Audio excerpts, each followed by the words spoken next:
pairs of footsteps echoed down the dark alley. He stopped, waited for Jack the Ripper to strike. But this is not London in 1888. No, this is Chicago in 1945. Yet Jack the Ripper is loose again to knife, to butcher his victims without trace.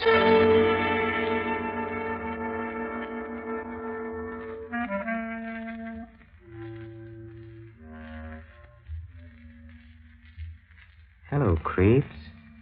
This is Peter Lorre, opening the doors of the Mystery Playhouse. If you recall, some 60 years ago, London was terrorized by a one-man crime wave, by a murderer who was never captured and never seen. And tonight, we follow the investigations of Sir Guy Hollis, who firmly believes that Jack the Ripper is still alive, that it is he who is the fiend that once again slashes and kills. There is the element of the supernatural in this story that will amaze you. For it seems that the spirit world has given the black heart of Jack the Ripper the power of everlasting life.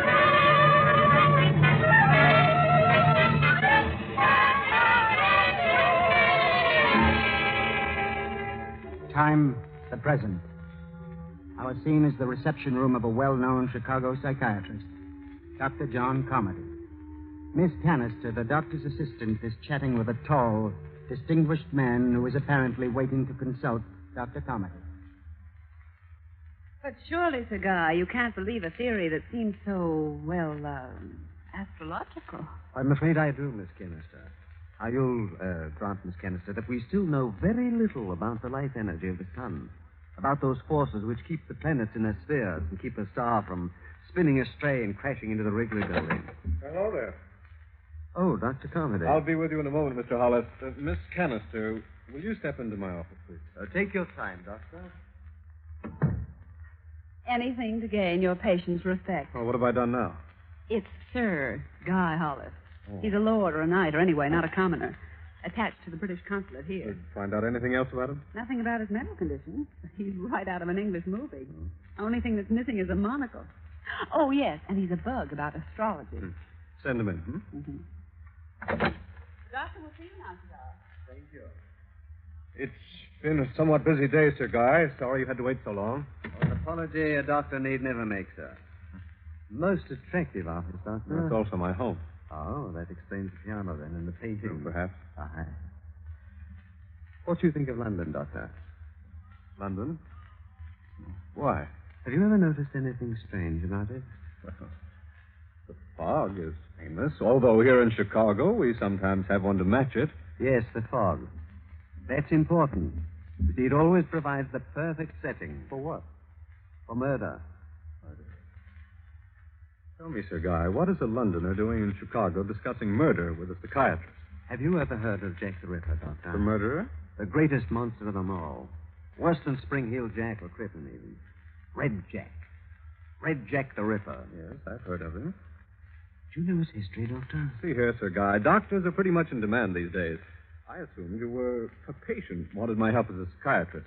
If you just wanted to swap old wives' tales about famous crimes, perhaps we might arrange dinner This some is night no for old fun. wives' tale, Doctor. This is a matter of life and death. Sorry. What is? But listen.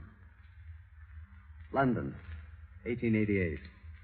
Out of nowhere, a shadowy figure with a knife, haunting the squalid dives of Whitechapel and Spitalfields. 6 times that knife descended into the throats and bodies of London's women. 39 stab wounds, the paper said the first time. August 31st, another victim. On September 8th, watchmen making their rounds in the gray dawn stumbled across the third hacked and horrid thing. Oh, I understand he used his knife rather well. He was an expert doctor. And where had he learned? At the operating table? The butcher's block? Some said on the police force. On November 9th, a 6th victim was found on the floor of her room. Panic in the grandstand? Yes, but needless panic. Months passed, a year. They said Jack had escaped to America. They said he committed suicide. They've been saying things ever since. You tell the story very well, but I'm afraid that's all the time I can give you today, Sir Guy. I haven't finished. I'm anxious to hear the rest of your story. Dr. Carmody, I am on the trail of Jack the Ripper. I've tracked him here to Chicago. You've tracked...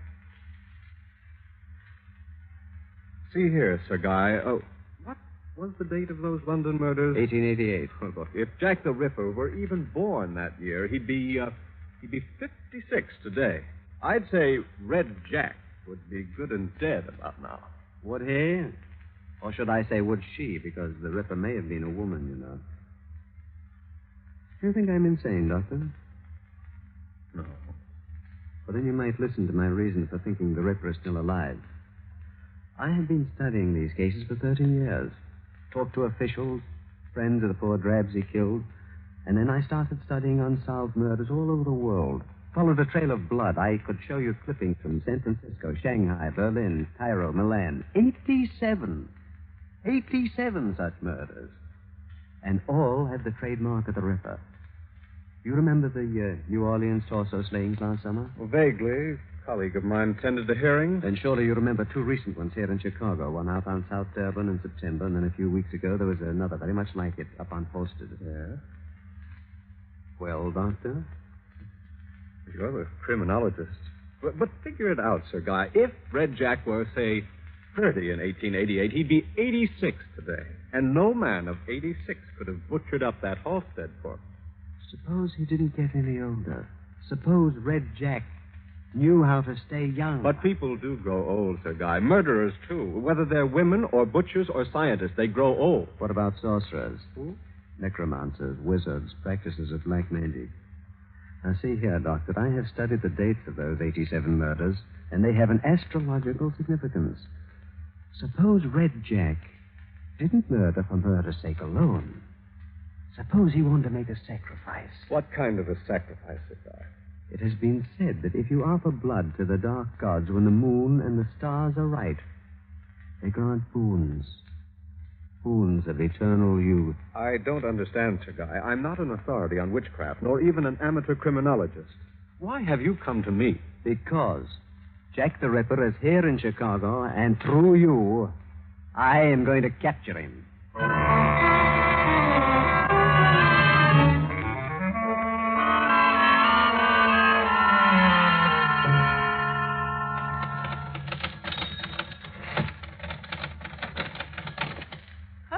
Doctor. Morning, Canister. Well, how did his lordship turn out last night? He's the most exciting patient we've had in months. He's not a patient, Canister, at least not yet. Shouldn't he be? No, I can't tell. He talks so convincingly.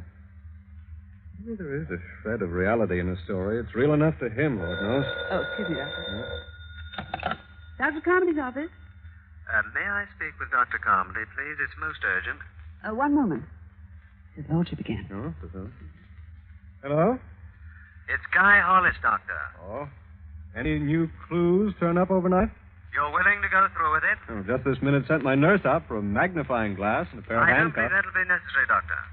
Now, look here, Sir Guy. How can I possibly help you?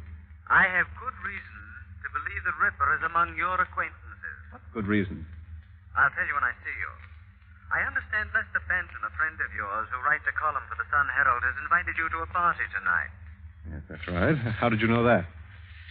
I hope that you'll take me with you. Take you with me? I told you that I have plotted the astrological chart. The Ripper must make a sacrifice before this night passes. Oh. Okay. How about supper first? Splendid. Pick me up at about 7:30. Thanks awfully, Doctor. Right. Bye. Are you sure you're doing the right thing? Well, that's why I wanted him to supper first. If he proves dangerous, I'll manage to sidetrack him somehow. I hope Lester is in. I know. Hatchet murder on Polk Street. No murder yet, Lester, but if you don't become conscious, there may be. Oh, John. Yes, that's right. Now, look, old man, is it okay if I bring someone to the party tonight? Oh, sure, John. Well, like her? It's a guy from the British consulate. Well, all the better. Manpower shortage and all that. Now, listen, Les. He's kind of a strange duck. I'm not sure yet whether his head is on right. That's okay. Plenty of company. See you tonight. Right. Canister, all that remains now is for Sir Guy and I to attend the party tonight and capture the Ripper. What are you talking about? Well, Sir Guy says the Ripper will be there tonight. You're joking. I am, yes. But Sir Guy isn't. And perhaps he's right.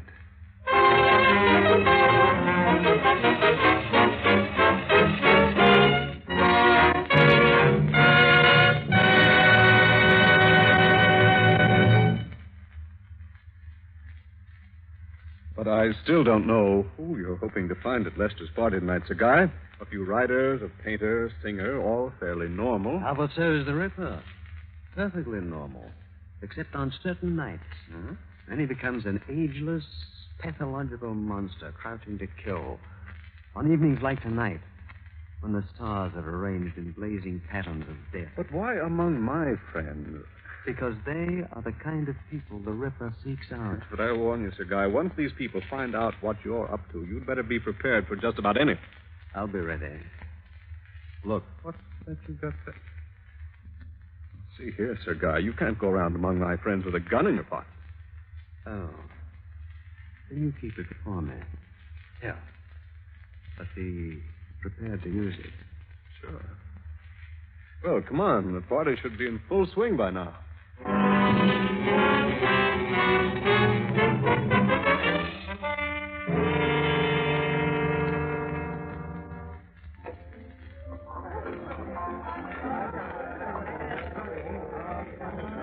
Well, Sir Guy, are you enjoying yourself? Immensely, John. Your friends are very charming. Except that one of them is Jack the Ripper, huh? Perhaps. And if I get the opportunity, I think I'll show you how we can find out. Soon, I hope. It's 1 o'clock. I should be leaving. Leaving? Who said leaving? Are you trying to spoil my party, John? Well, Lester, it is late. Don't be a killjoy, John. I've hardly met our honored guest. Oh, dear. Are you here on a military mission, Sir Guy? Not exactly. Well, then it's not secret. Oh, not at all, Mr. Benton. I'm on the trail of Jack the Ripper. Jack? Well, it's rude of us to be so curious. Sir Guy has an idea that Jack the Ripper is prowling around Chicago, Les, and he's out to find him. Oh, really? Sir Guy is serious. Well, he should be. According to some old files I've read, Red Jack was something of a menace. Had some ripping good times. Oh, Les, your puns get worse daily. Oh, they're not Sir bad. Guy is sure that the Ripper is responsible for the South Dearborn murder. And the one up on Halstead a few weeks ago. You've covered them, Les. What's your idea? Could be. Very neat carving on both of them. But the victims were men. I thought the Ripper was only interested in women. Oh, not at all. It's probably occurred to you that the women we know the Ripper sought were fairly vivid symbols. A kind of living comment on the society which he detested. Oh, yes. And then just as our laws change and our society changes, so then must his victims change. Cut out the music. With each new age, the Ripper discovers a new symbol of protest. But tell us, Sir Guy, which do you hope to find here? The Ripper or the symbol? Yes, I'm rather curious about that myself. The Ripper. All right, boys and girls. We're trapped. Let's face it. Les, I told you he was serious. I know, John, but what can a considerate host do? I've got it. Laverne, let's have that bread knife there on the sideboard. Oh, Les. Thanks. Sir Guy has come a long way on a difficult mission, so let's give him a fair chance. I'll turn out the lights for 1 minute, and Sir Guy can stand here in the middle of the room with the bread knife. Now, if anyone here is the Ripper, they can either make a break for it or take the opportunity to, eradicate the pursuer. That fair enough, Sir Guy? Fair enough, Lester. Laverne, some suitable background music, please. Something Wagnerian, you know. Now, choose your partners for the kill, ladies and gentlemen. Every 60 seconds of darkness for evil to make its cosmic presence known. Unchallenged, unmolested, let the Ripper ride. A minute for death, at the end of which we'll look for the bodies. Ready? All right, silence. Now, turn out the lights.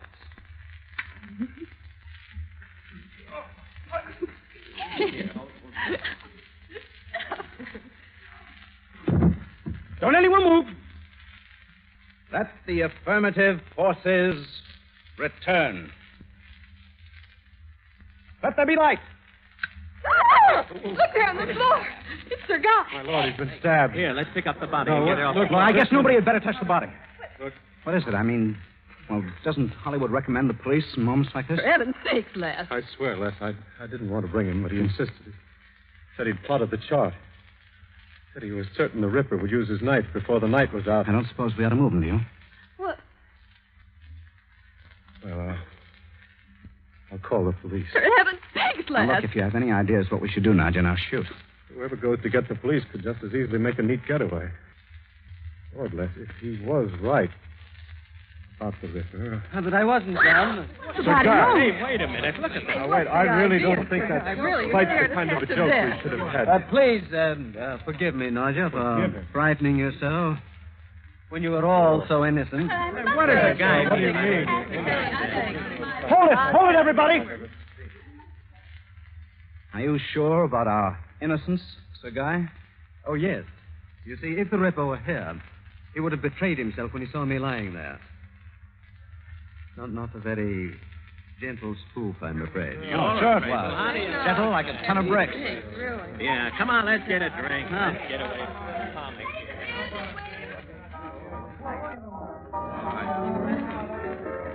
Well, John, shall we leave? It's getting rather late. Yes, Sir Guy. Oh, you can shut your mouth now, Nadia. The game's over. For heaven's sake. I'll get your coats.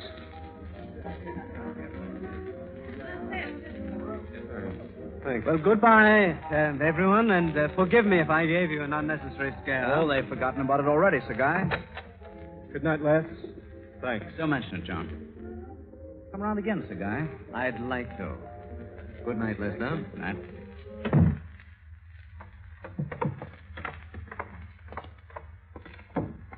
I suppose you're thinking that I'm guilty of the same sort of sensational tricks as our friend the Ripper, but I want only to rid the world of a devilish fiend who lives by the blood of others. As Les said, they've all forgotten it by now. Well, I guess I was wrong to seek him out at a party. You know, we're far more likely to find him out here in the darkness and the fog, perhaps along a lonely, shadowed street such as this, or perhaps in a neglected dead end, like this one here. Now, Sir Guy. Please, do me one more favor. It's only a hunch, but let's turn up this alley, see what it has to offer. Remember, the Ripper must make a sacrifice tonight. Well, as long as I've gone this far. Thanks, Amber. Yes, this is what the Ripper likes. Small, gaping alleyway. Hardly noticeable to the rest of the city. It'll be in a hidden corner like this where I'll capture him. And I'll turn the bloody swine over to the police. He's a mad beast, John. An ageless monster let loose on the world. There's nothing up here, Sir Guy. No, just to the end of the alley, John. And we'll turn back, I promise. Look, Sir Guy, don't you think this is carrying a hobby a little too far? The hobby, John? In 1888, one of those nameless drabs the Ripper killed was my mother. What? Yes. My father spent his life searching for the Ripper. Caught up with him, too, about 1926 in Hollywood, where he was stabbed in a brawl. The police never learned who it was. But I know it was the Ripper. And I'll live till I find him. I swear I will. Let me have my gun now, John. We've left your friends, and I feel safer with my gun on me. Now, see here, Sir Guy. Oh, please, John, now let me carry the gun. Now, let me have it, John. Please. All right. You insist.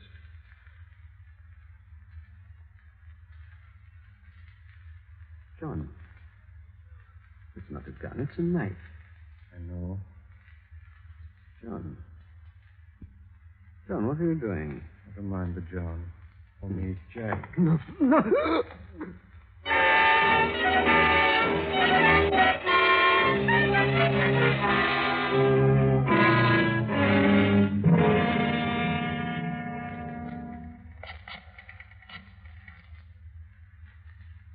Hello, Lester. Canister. I didn't get you out of bed, did I? Yes, the police picked John up this morning. Sir Guy? Oh, he's dead, all right. Oh, it's horrible, Les. Well, of course he's in a cell. All right, Les, I'm going in now and talk to John. Insane? Of course he must be. Right, Les, I'll meet you here at the jail.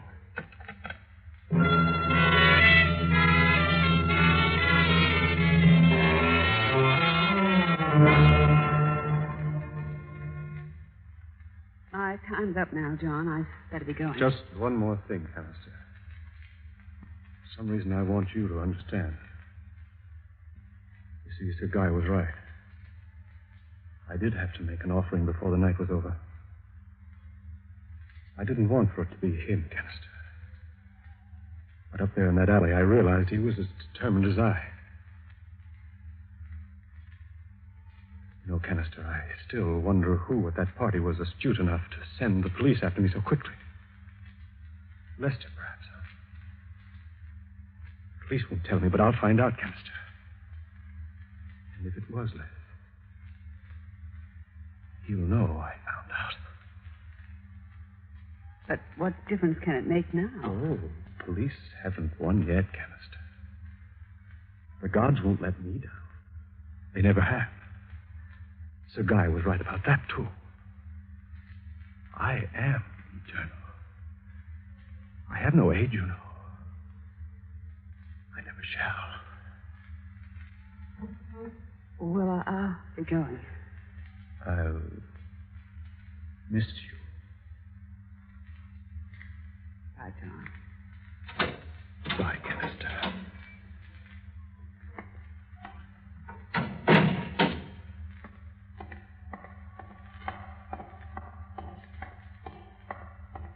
Lester. Canister, I've died 10 times over. Why, Les? He's safe today. The charge, you know. I still died 10 times over. He suspects it was you who called the police. As long as he doesn't suspect you, put me wise. Now, will you tell me how you found out about it? I was emptying the wastebasket after Comedy left last night for the party. Mm-hmm. I discovered a lot of astrological plotting in his handwriting. And that Englishman's words. Couldn't forget them. Comedy just told me the gods won't permit him to be executed. He thinks he really is Jack the Ripper. He's insane, Les. Oh, and I was afraid you'd say that. Well, what do you mean? Any doctor will tell you he is insane. I know they will. They'll also tell the jury. So? So, the law doesn't execute the insane. It allows them to live. You mean? Who knows, Canister? Who knows?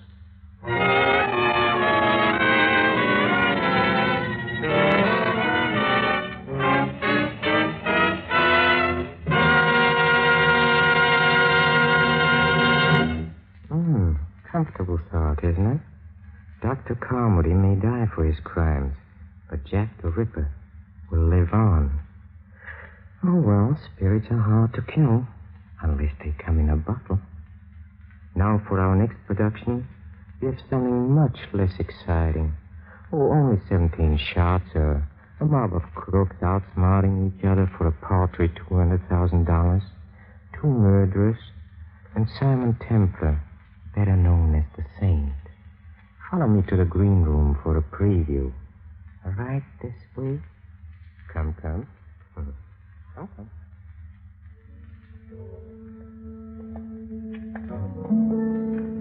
You know, Horace, you really should have told me sooner. Told you what?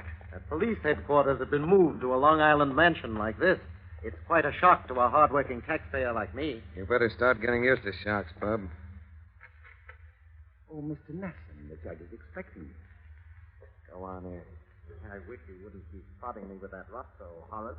It tickles. This way, sir. Why, cozy little stump, isn't it, Horace? My name is not Horace. In here, please. Judge Stryker, Mr. Nasson is back, sir. Yes. Come in. You might as well lock the door, Nasson. Right, sir. Sit down, Mr. Templar. So you are the famous gentleman known as the Saint, are you? Sometimes my friends call me that. Mr. Templar, we are faced here with a serious matter, a very serious matter. So it would seem. So serious, in fact, that I have been obliged to adopt rather extraordinary measures to deal with it. Like sending around a phony dick to pick me up? Oh, you knew he was a phony? My dear fat-headed friend, you didn't really think that Horace over there could successfully impersonate an officer of the law, did you? Why, Shall we get down to business? Very well. You have in your possession a certain diary containing statements and suggestions which I hardly need say are wholly untrue. Such as the statement that when you held a fine job in Washington, you dreamed up the high-tor oil swindle and got away with it. Fabrication from beginning to end. And that you and your associates now control about 90% of the black market. His lies, every one of them. Naturally. That's why you're so anxious to have them suppressed. The fact remains that their publication might seriously damage the character and financial standing of certain reputable members of the community. Especially including you. It is for that reason and that reason alone that I am prepared to ascertain what value you place on this volume. What's your offer? Shall we say $10,000? May I ask you what you find so funny about $10,000? Oh, nothing under ordinary circumstances. But you must admit that in this case it is a little ridiculous. And what would you suggest? $200,000, Judge Stryker. What did you say?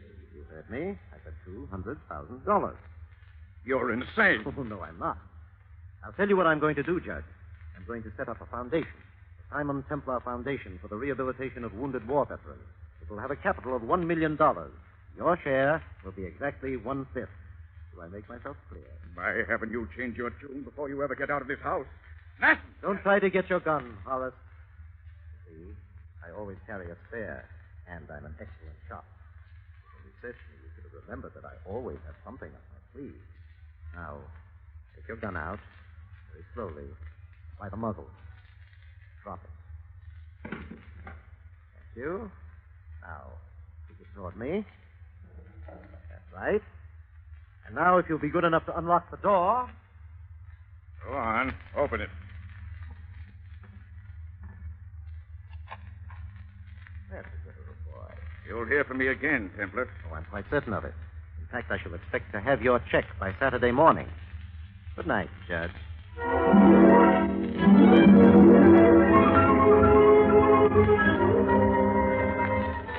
Yes, they call him the Robin Hood of modern crime.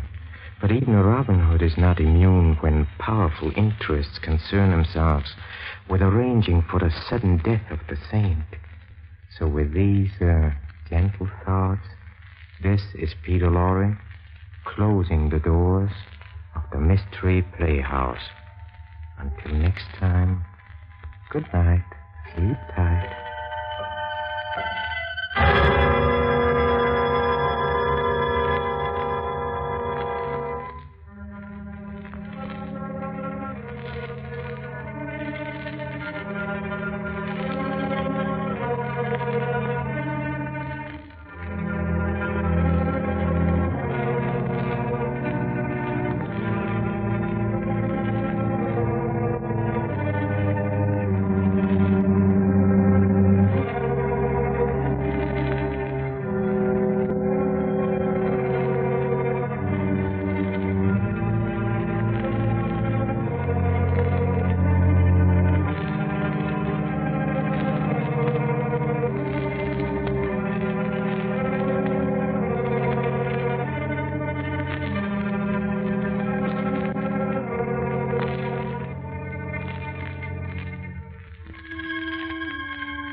This is the Armed Forces Radio Service.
Inspector Muttleplug of Scotland Yard knew that all those drownings were not accidents, but he had no evidence.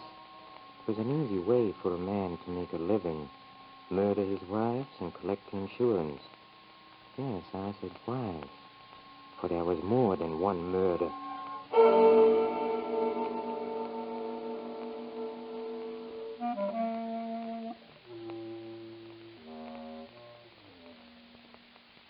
Hello, Creeps.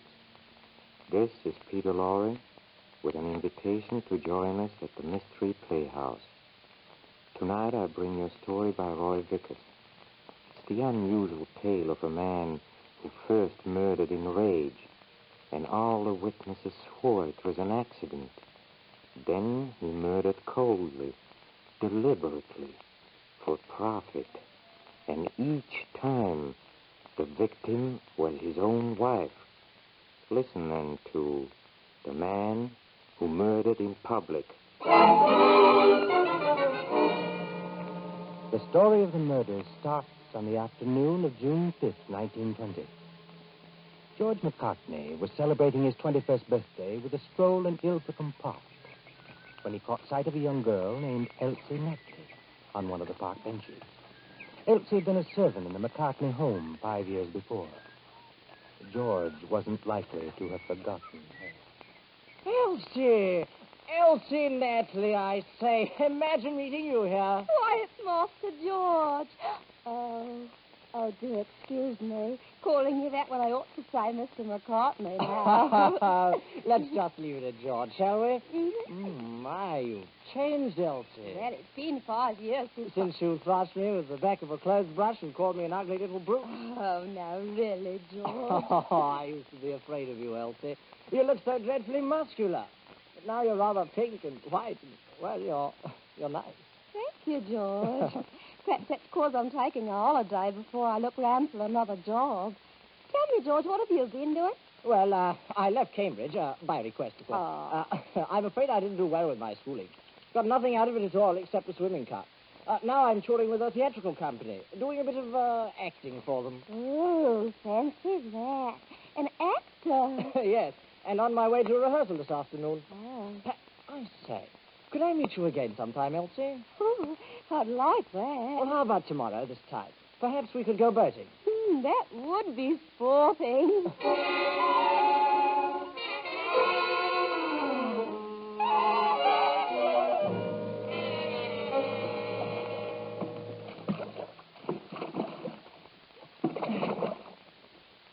Should I row out further, Elsie? Oh, no, George. Let's turn back.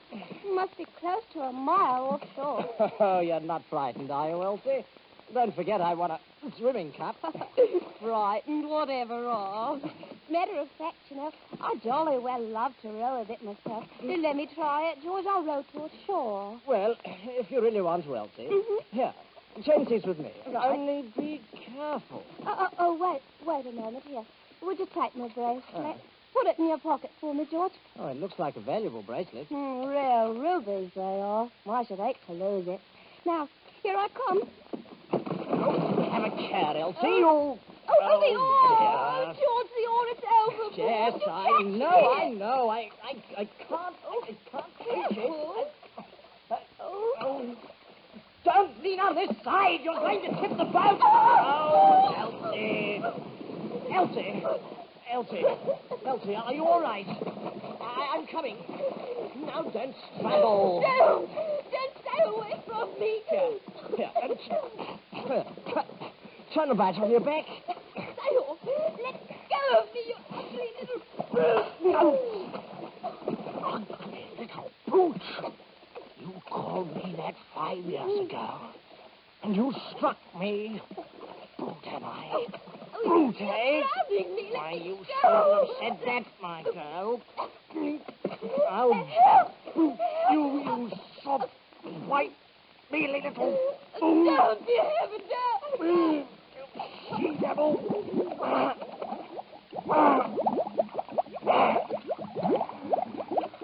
Brute, eh?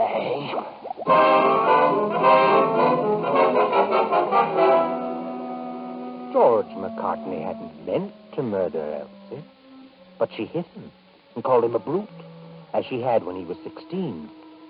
And somehow it had all come back to him, the hate and the hurt. So before George knew what he was doing, he collared Elsie by the head from behind and put her under. At the coroner's inquest, George took the risk of implying that he could hardly swim at all, and no one could deny it. Well, I came up under the upturned boat, and when I got out, I looked around for Elsie. After a bit, I saw her hand come up. I caught hold of one of the oars and splashed up to where I'd seen her, and I got her. I can't remember how I got back to the boat because, well, I'd swallowed a lot of water myself. Obviously, an unfortunate accident, Mr. McCartney. But I trust, Mr. McCartney, sincerely trust, that you've learned a terrible lesson which will stay with you the rest of your life. Yes, sir.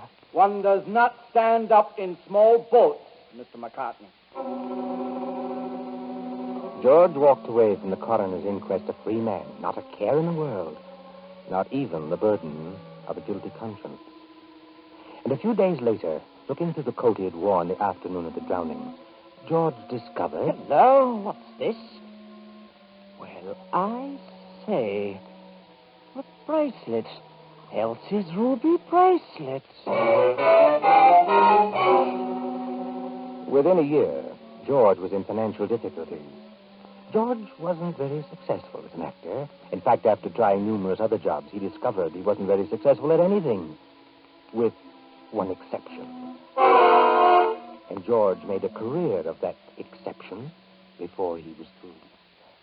I committed murder and gotten away with it. What fools murderers are to be caught. Messing around with poison and guns and knives, which always leave clues.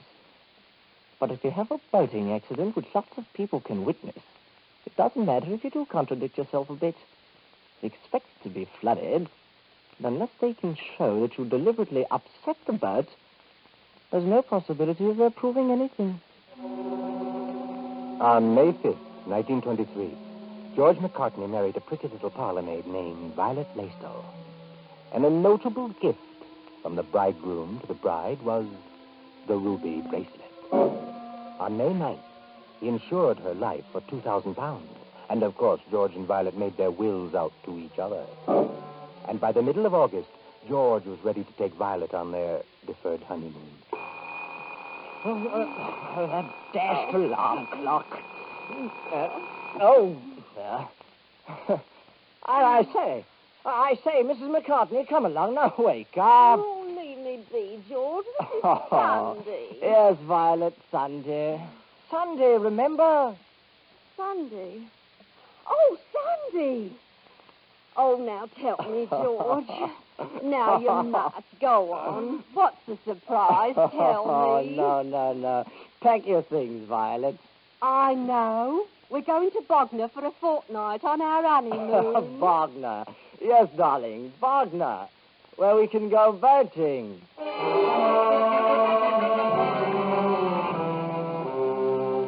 This time, it was murder all the way. Planned, cold, nonchalant murder. Poor Violet never had a chance. And for the benefit of some 200 bathers who had witnessed the accident, George wore his best state of collapse expression. At the inquest, he made a very dejected picture as the local coroner spoke to him. There's little I can say, Mr. McCartney, other than to point out to you the obvious lesson this most cruel experience teaches. A lesson, Mr. McCartney, I sincerely trust you will always remember. One does not stand up in small boats. In September of the same year, when the £2,000 had been spent, George became interested in a sharp-witted little cockney named Madge Turnham. And soon he had arranged, 1, his marriage to Madge, 2, a £10,000 accident policy on her life, and 3, a vacation at the seaside resort of Paynton. However, Madge had an aversion to both, and George was forced to play his cards carefully. You know, George, I do believe this is the first time we've been at it together. Oh, you're precious. I wish we could go boating, Madge. It's such fun. Oh, George, you know I hate boating, I do. I should be seasick in no time. Oh, come now. I have it. You've been after me for a fiver. Well, I'll wager you a fiver you can't stay in the boat with me for an hour. Just one little hour. A fiver? Yes, a fiver, old girl. What say? It'll buy you that sporting suit you've wanted. It would. I say, I'll go it. Come along. Oh, wait. Huh? Shouldn't I leave me ruby bracelet behind? Oh, silly. Of course not. It won't be lost. I'll see to that.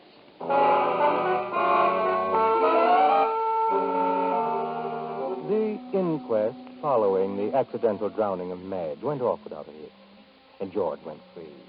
For neither the coroner nor the local police kept index news clippings of other boating fatalities in other years and in other places. But George didn't know that Scotland Yard kept a voluminous file cross-indexed of such accidents. And George hadn't reckoned on Detective Inspector Martleplug. First, the town of Ilfracombe, then Bognor. Now it's Painting. All some miles apart, yet all the same way and the same man. Well, Inspector Martleplug, still studying those stuffy accident files. Whatever do you see in them? Murder. Murder? Oh, I say now. Doubt it? Look. These 3 reports, identical. 3 women, all servant girls, drowned. All with a man named McCartney. So, there are hundreds of identical accidents every summer. 2 of the women insured. Husbands insure their wives as a matter of course. Perhaps. But I think this McCartney bears talking to.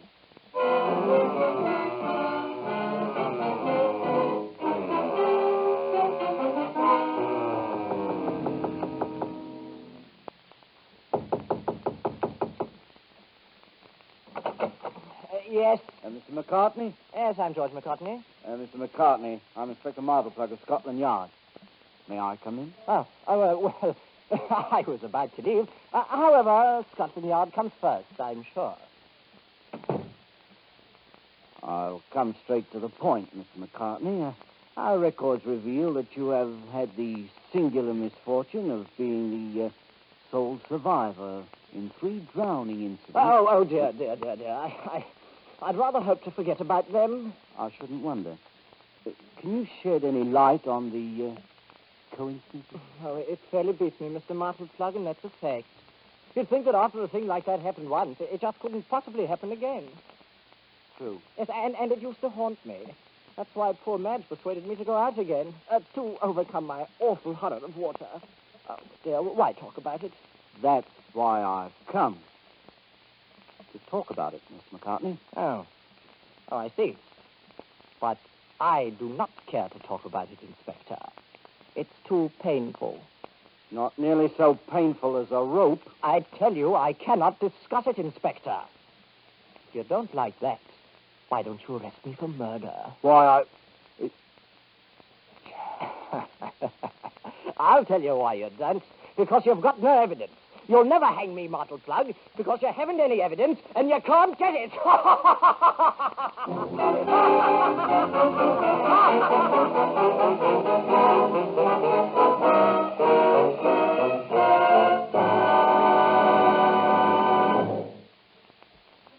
Inspector Martleplug set to work to prove George guilty of deliberately drowning 3 women, but he soon discovered that there was no real evidence, just coincidence and suspicion, and that made no case. So Martleplug confined his activities to keeping a check on George's whereabouts. In 1924, George met May Toller outside a servants' registry in Piccadilly and began keeping steady company. And inevitably...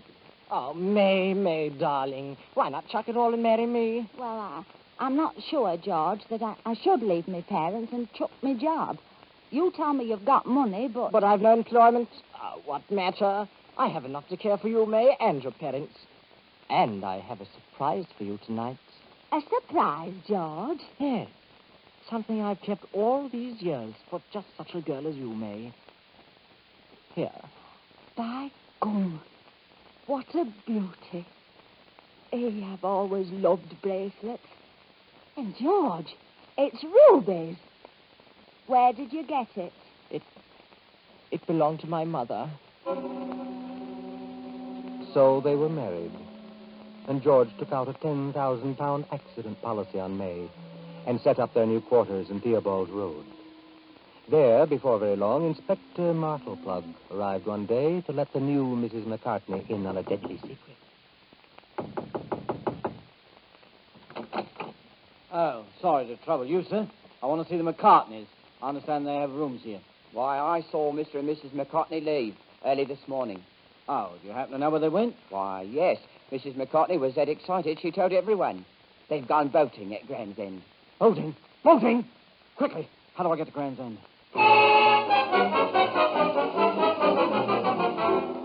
Inspector Martleplug arrived at the bathing beach in time to see a crowd gathering as the beach keepers ran up on shore, carrying the limp form of a young woman. I saw it all. He did his best, he did. Still alive. They're trying to save her. Her husband there, poor man. Look, he's weeping. Okay, let me through. What happened? I think a woman very nearly drowned, sir. Nearly drowned? You mean she's still alive? Oh, yes. They're pumping the water out of her now. Let me in there. Sorry, not. Let me through. Let me through with him. Mrs. McCartney. Mrs. McCartney, can you hear me? Now tell me. Nod your head. Were you held under? Here, how dare you question my wife? Be quiet, you. Mrs. McCartney, did he hold you under? Too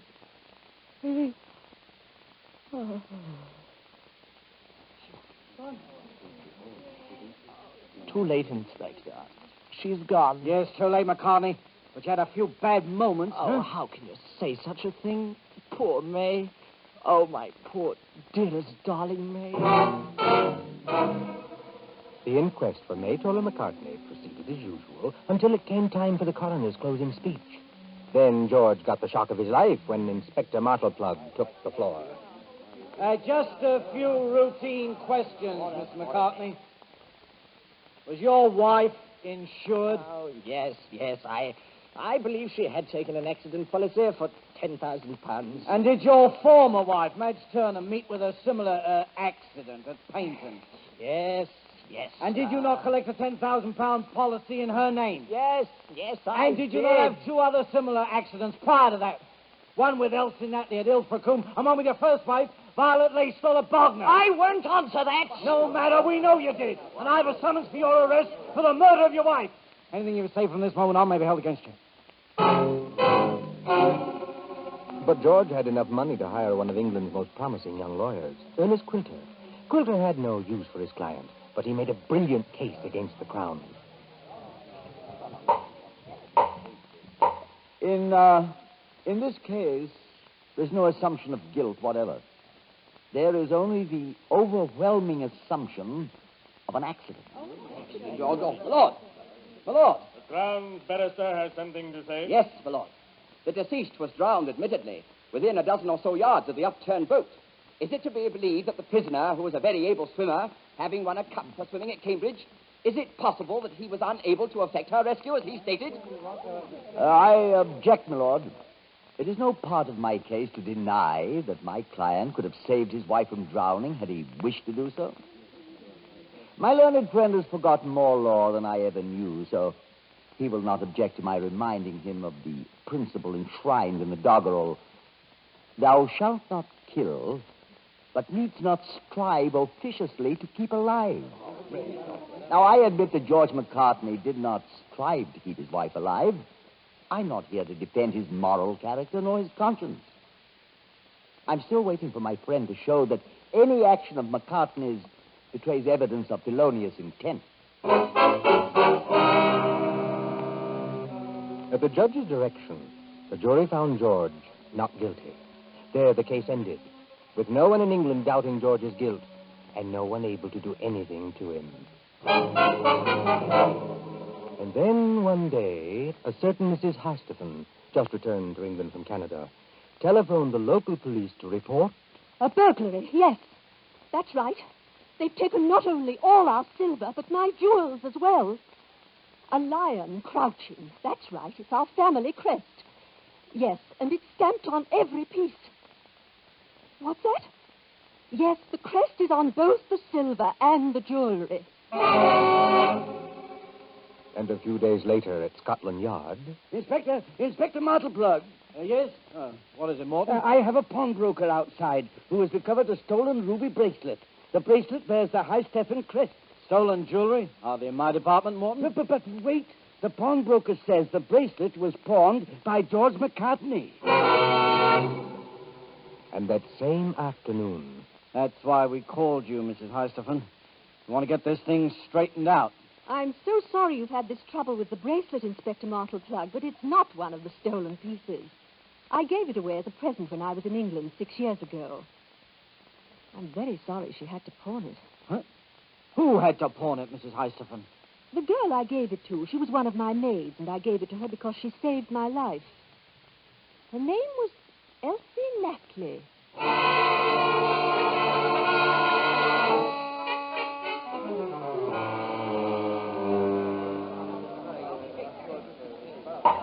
The court is in session. We are ready to hear the Crown's counsel. My lord, we wish to introduce proof that George McCartney is guilty of murder. Mrs. Heistephen, will you take the stand, please? Mrs. Heistephen, do you swear to tell the truth, the whole truth, and nothing but the truth, so help you God? I do. Take the stand, please. My lord, the defendant claims that none of the 4 girls who went boating with him could swim. These are his sworn statements. Now, Mrs. Heistephen, is this the bracelet you gave your maid, Elsie Natley, 6 years ago? Yes. Mrs. Heistephen, why did you give Elsie this ruby bracelet? Because she saved my life. Mrs. Heistephen, how did Elsie save your life? It was at our summer home. I was in bathing and had been caught by a strong current. Elsie heard me cry for help from the house some 200 yards off. And she swam to my rescue, outstripping other would-be rescuers who were much closer to me. She was a magnificent swimmer.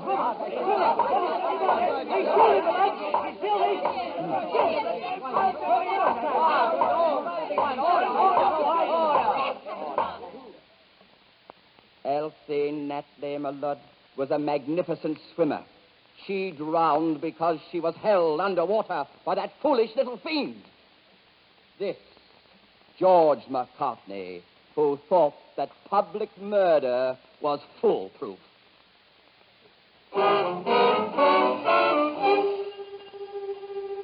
On June 6, 1925, just 5 years to the day after he started on his career of crime, George McCartney was hanged for the murder of Elsie Natley.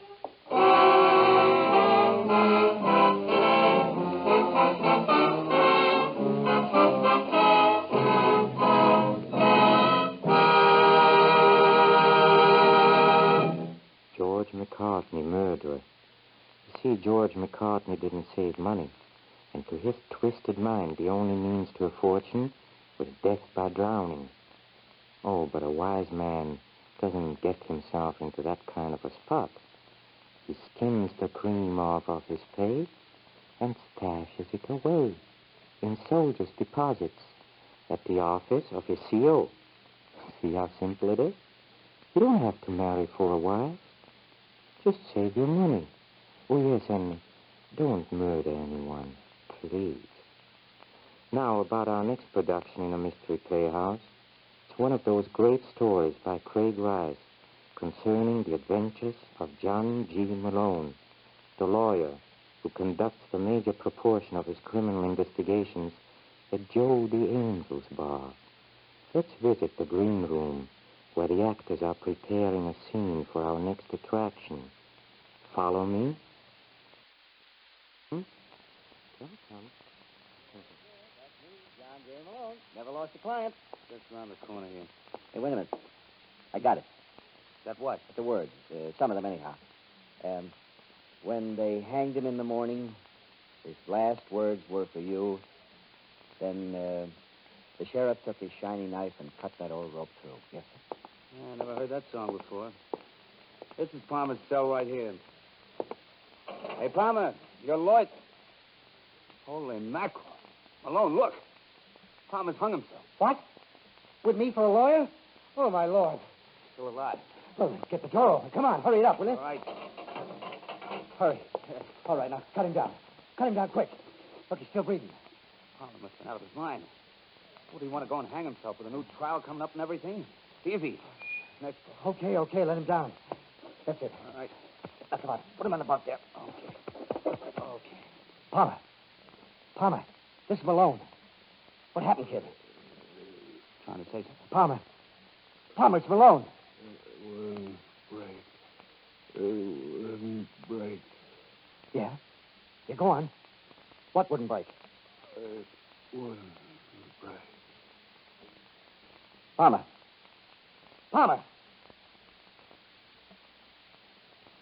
Well, he's gone. Dead. Hangs himself in the death house. Just when maybe he's going to be set free.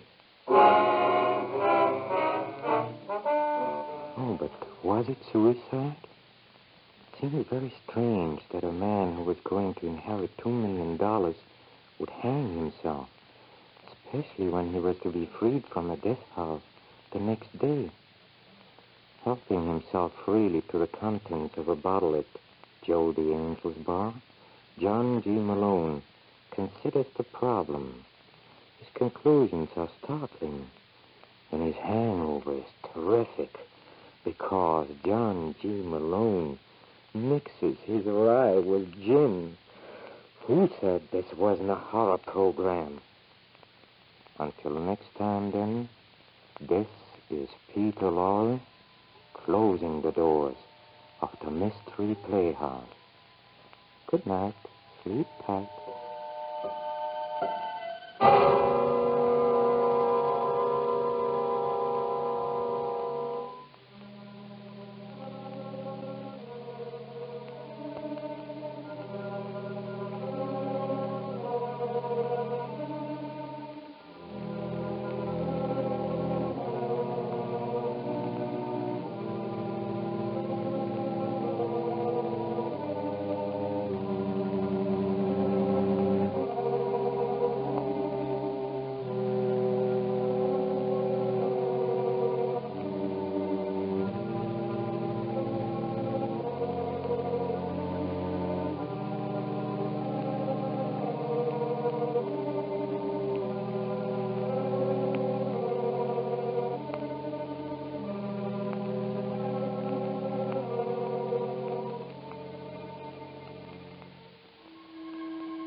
This is the Armed Forces Radio Service.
My name is Russell. I'm the man whose adventures you will hear about in the Mystery Theater, which follows right away.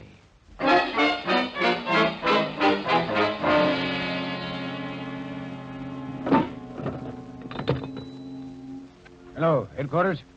This is Patrolman Witt reporting from police call box number 5 at Drake Avenue. Any orders? Nothing, eh? Okay. Here? No, this beat as quiet as a church tonight. Yep. Goodbye. What the hell? Gunshots. Came from that direction, too. Here. What's going on? Oh, the policeman. I'm glad you came along. Officer, my name's Murray. What are you doing with that gun? Drop it. Yes, sir, but I want to report a murder. Wait a minute. This man here, he's dead. Who is he? Huh? I don't know. Oh, you don't, eh? Put your hands up. You're under arrest.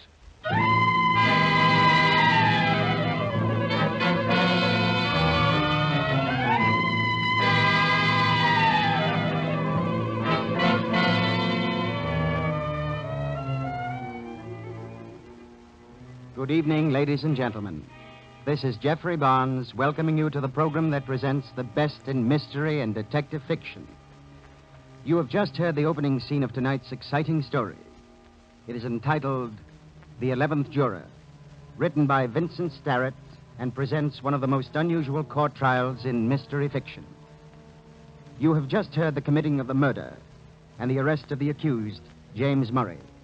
But on with the trial. We take you now to the jury room where you will meet the leading character of Vincent Starrett's dramatic story, The 11th Juror.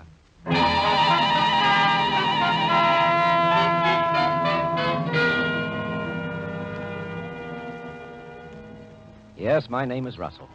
Steve Russell. I'm the 11th juror of the jury assigned to the case of the people versus James Murray. We've been out for 2.5 days, and every ballot we've taken has had the same results. 11-1 for a guilty verdict. I'm the one. I'm the holdout. And by now, my fellow jurymen are crying to go home and beginning to hate me.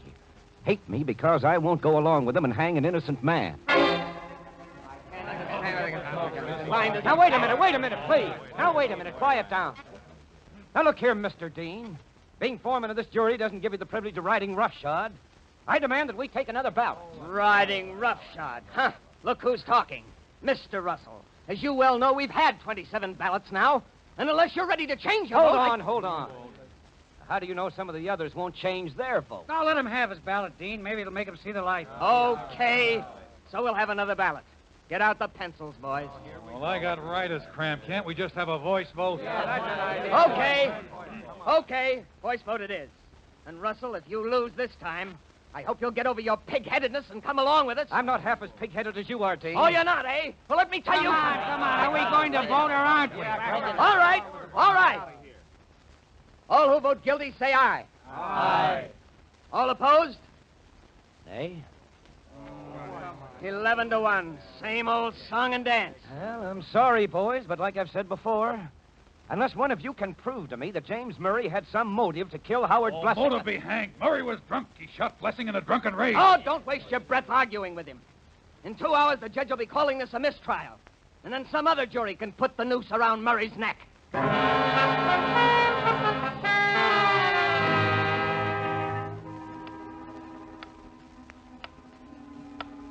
They all want to hang Murray so that they can go home. Well, who doesn't want to go home? I dare say my business suffers from my absence more than theirs does. You know, if it wasn't for Dean, I think my argument about James Murray having no motive for this killing would carry more weight. Because Murray didn't have any motive. He didn't have any at all. Let me tell you about the trial, and you'll see what I mean. Just the highlights. First, there was a testimony of Patrolman Witt. He was a policeman who made the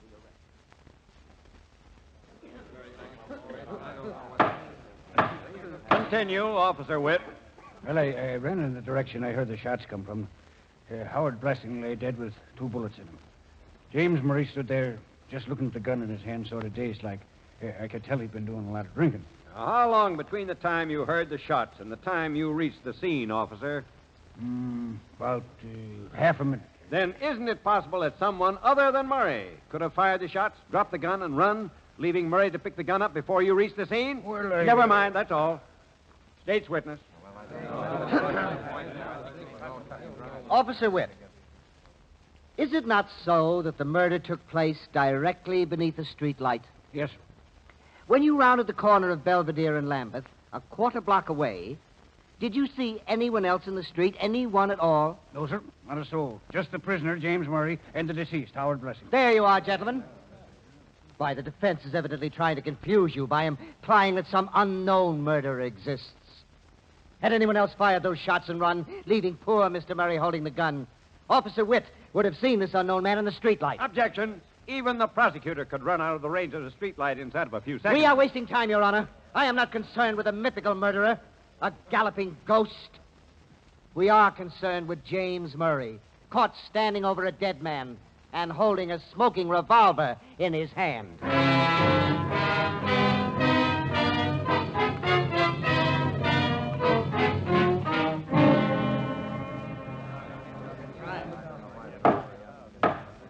Mrs. Pearson, you live on the ground floor apartment on Lambeth Avenue near Belvedere? Yes, sir. Tell the court what you heard about 2 o'clock on the night of the murder. Well, I was sitting by the window when I heard two men pass by. They were arguing. You heard the prisoner speak. Was either of the voices his? I beg your pardon? I said, was either of the voices you heard that of the prisoner? Certainly not. One man had a kind of whiny voice. The other was deep and rumbly-like. Gentlemen, Howard Blessing, the murdered man, had a whiny voice. We can prove that. James Murray is far from having a deep one. That's all, Mrs. Pearson. Thank you. Your witness, Mr. Prosecutor. Mrs. Pearson, you didn't see these men, did you? What was that? I say you didn't see the men? Oh, no, it was too dark. Yes, but you heard them plainly. How? But you heard them. Yes, sir. Mrs. Pearson, did you hear the shots fired a few minutes later? Beg pardon? I said, did you hear the revolver shots? No, but Gentlemen, Mrs. Pearson heard two men arguing through a closed window, yet she couldn't hear 3 pistol shots less than a block away. She can barely hear my questions in this room. That's all, Mrs. Pearson.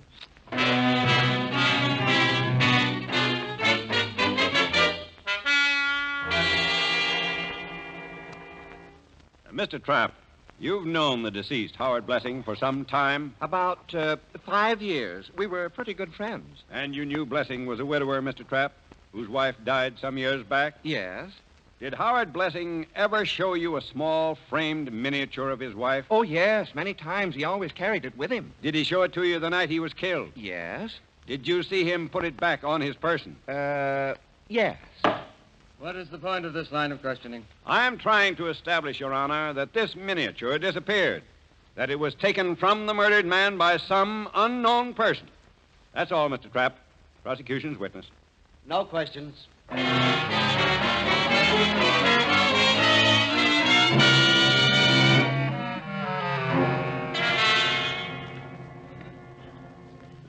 Mr. Murray, how did you happen to be at Belvedere and Lambeth at the time of the murder? Well, I was on my way home. I had had several drinks. I don't know, frankly, how I got where I was. I was just there. Did you have a gun on your person when you left the Black Owl Tavern to go home? Oh, certainly not. Mr. Murray, did you ever know or hear of the deceased Howard Blessing until the morning of your arrest? Oh, never. So help me God, I never knew him, never heard of him. He was a total stranger? Yes, a total stranger. That's all. Prosecution's witness. Mr. Murray. Mr. Murray, where do you live? 102 Bedford Road. And you were drinking at the Black Owl Tavern on Oak Street? Yes, sir. Then how could you have been on your way home at Belvedere and Lambeth? Well, I don't know.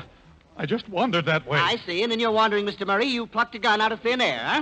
No, that is, I don't know how I got it. Gentlemen, why go on? In summing up Mr. Murray's testimony, we find that he says he was innocent, but admits he was too drunk to know. We find that he was on his way home, but going in the opposite direction. We learn that Mr. Murray didn't have a gun with him. But, gentlemen, the gun found in his hand and marked Exhibit A on that table, that is no mirage. Nor was the dead Howard Blessing a mirage. Nor the bullets that killed him. That is stark truth. That is murder. Now, what has the defense offered as proof of Murray's innocence? A witness so hard of hearing that she couldn't hear revolver shots, yet who claims she heard two men argue as they passed her window. A vague story about a miniature which the dead man didn't have on his person. And then the fact that Murray didn't know Blessing. Oh, that is a honey. Is Blessing any less dead because he was a stranger to this gun-toting drunkard? No, gentlemen. Murray killed Blessing. Stranger or not, he's guilty. Murray must hang.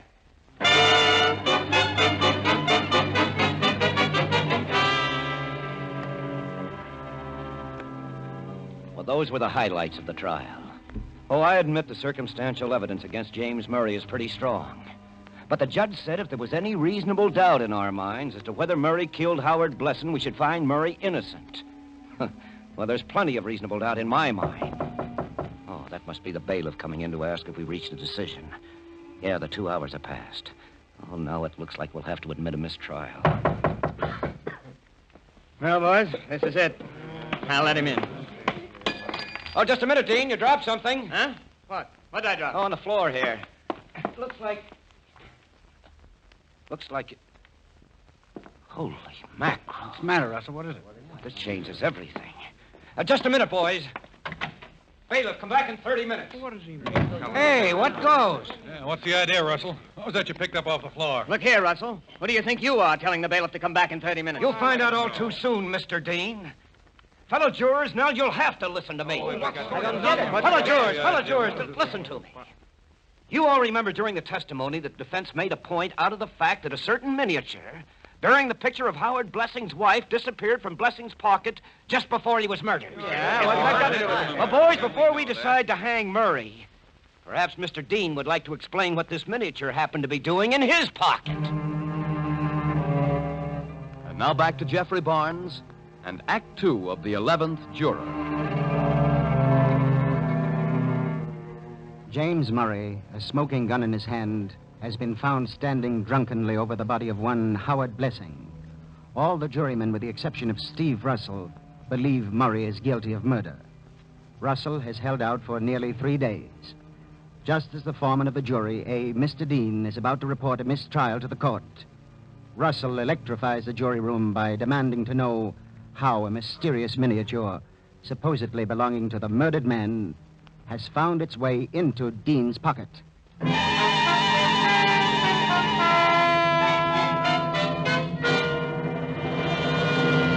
For the 10th time, fellow jurymen, I tell you, I never saw that miniature before in my life.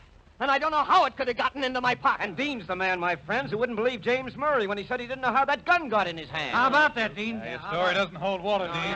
Take it easy, will you, fellas? All right, boys, just a minute, please. Just a minute. I think this thing has gone far enough now. I've made my point. Huh? What point, Russell? Here's what Dean dropped out of his pocket. Well, I'll be... That's my watch fob. What? Your watch fob? Hey, what goes here? Yeah, what is this, Russell? What are you Well, boys, when Dean accidentally dropped that watch fob on the floor, I saw my chance to teach all of you a lesson. A lesson? I picked it up, said it was the miniature. Then slipped it in my pocket and watched you fellas swarming all over Dean, ready to hang him at the drop of the hat. On circumstantial evidence, mind you. Now, don't you see that you're doing the exact same thing to James Murray? No one actually saw him shoot Howard Blessing, and Murray was too drunk to know what happened. I claim somebody else could have shot Blessing, shoved the gun into Murray's hand, and beat it. Now, wait a minute, Russell. I admit you've made us all look like fools over this watch fob, but that doesn't prove your story about an unknown killer. Not for my money, it doesn't. Oh, why not? Perhaps a hold-up man, a thug killed Blessing. Why wasn't his money taken? Okay, so it wasn't a hold-up man. Perhaps it was some enemy of his. Why, there could have been 100 different reasons why somebody might have wanted to kill Blessing. Oh, yeah? Name one. Name one? I could give you a dozen right here and now. I said give just one. What's the matter, Russell? Did he call you bluff? Yeah, you can't even name one. No, wait a minute. Do I understand you fellas to mean that if I can make up a story showing how Blessing was killed, you'll admit there's a reasonable doubt of Murray's guilt? Huh? Why not? Well, I, for one, would, anyhow. How about the rest of you? Okay, sit tight and hold your hats. As I said, I can make up a dozen different stories. So this is just one way the murder might have happened. Now, let's say about 10 years ago in a small Ohio town, there's a guy named Smith. Let's call him George Smith. 10 years ago. Some start. Quiet, Dean. I'll give him a chance. Smith's standing on the station platform with a girl, and we'll call her Elsie. She's crying a little, and he's talking to her. He says... I don't want to go, sweetheart, but I can't make a set in this burg. You want to marry me, don't you, dear? And she says, Yes, darling, yes. And I know you're right. I know Father won't let us marry till you've got money and a good job. But it might take so long, and I love you so much. there, you get the picture? Smith is leaving for the big city to make lots of money so the old man will okay his marrying Elsie. Well, the train's about to go, and they kiss. And Smith hops aboard, shouting, Wait for me, darling. Wait. And she says, Forever, George, forever. well, get this. She doesn't wait. No, it's not her fault. Another guy comes on the scene. He's a rat of a guy with flashy clothes and a fast line of patter. And he works on Elsie, real slow and smooth. And the rat says, Hi, Elsie. Was talking to Tommy in the barber shop today. Said he heard George was doing well in Chicago. He says his father saw George at one of the hot spots there when he was in Chicago last month. You see? This home base robber starts slow, but let's say in about a year he's got Elsie so she believes most anything. Now, Look, Russell, I don't see what this corny story of yours has to do with the case. Dean, let me finish. Okay, shoot. By the way, Russell, who is this rat? Suppose we say his name's Howard Blessing. What? Blessing? The murdered man? Hey, what are you getting at? Shut up and let him talk. What happens next, Russell? well, Smith had no way of figuring out why when his letters weren't answered. He stays on in the city, and finally a wedding announcement reached him. Just a wedding announcement. So Blessing has ruined the boy meets girl routine, eh? Right. Now let's say Smith knows Blessing from way back. Well, it burns him up, see? Mr. and Mrs. Blessing instead of Mr. and Mrs. Smith, get it? But he's a right sort, so he swallows it. Only it hurts going down. Brother, have you got an imagination? You ought to write for the movies. He sure should. But what's all this got to do with Murray? Why do you interrupt so much, Dean? Well, don't you want me to finish the story? Well, I have no objection. All right, then. Shut up. Go ahead, Russell. Right. Now, let's say a few years pass, and one day Smith gets a letter. And it's a letter from the girl's mother. It's a sad letter saying, Dear George, my baby married a fiend whose brutality and unfaithfulness finally became more than she could bear. We found my poor little girl hanging in her cellar last Monday as suicide. Howard Blessing is as much a murderer as though he had done it. So let's say the letter went something like that, huh? Now, if you fellows sat in judgment on Blessing, what would you do? Wait a minute. Are you guys going to let him go on with his third-rate version of East Lynn? No skin off your nose, Dean. Now, look, Dean, this is the third time you've interrupted. You sure you haven't some reason why Russell shouldn't finish the story? Why, no. Okay. Go ahead, Russell. Yeah, go ahead. All right. Well, let's imagine Blessing caught sight of Smith in town one day. Might make a guy like Blessing carry a gun from then on, mightn't it? Might. Well, we'll suppose so, anyhow. Fine. Now comes the night of the murder. Smith runs into Blessing on Lambeth Avenue. Smith says he's going to beat Blessing's head off. They go up the street arguing. And that's what the Pearson woman heard through her window. They get to the corner, and Blessing begins to whine. He takes out the miniature of his dead wife, Elsie, and he shows it to Smith. And Blessing says, Smith, look, I want to show you something. Look, I loved Elsie. Here, I've got her picture. Would I carry it with me if I hadn't loved her? Well, that's all Smith needs, the sight of that picture. He slaps it out of Blessing's hand and grabs him by the collar. Blessing pulls a gun out of his pocket. Smith grabs his hand and says, Give me that gun, you idiot. Blessing pulls the trigger. Once. And Smith grabs Blessing's wrist. Smith wants to protect himself, you see. All right. The men struggle. And suddenly the gun goes off. Twice. Blessing is hit. He goes down. Right there is where Murray comes up. He staggers up, drunk as a hoot owl. And then Smith scoops up the miniature and beats it, leaving Murray standing over the dead man. Then the cop rushes up, sees Murray, and Murray's on the way to the gallows. Exactly. Absolutely right. And that, boys, is one story of how it might have happened. Yes, you know very well it could. Then they think he's the guy. Now, you want to hear a few more possibilities? Not me. I'm convinced there's plenty of reasonable doubt about Murray's guilt.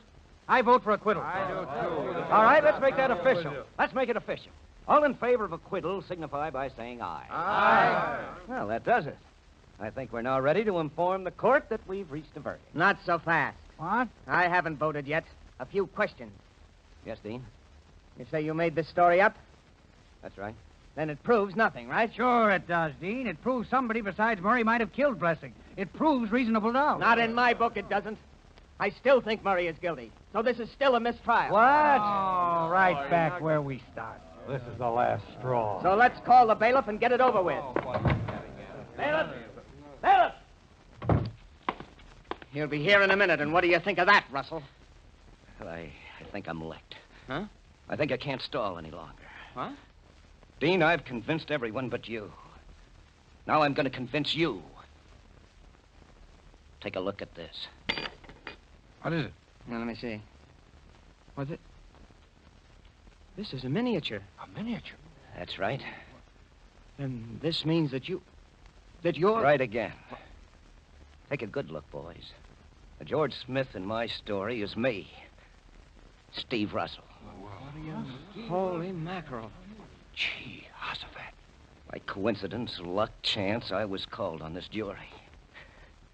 And then I couldn't stand to see Murray die. Well, where do we go from here? You called me, Foreman? Huh? Oh, yes, bailiff.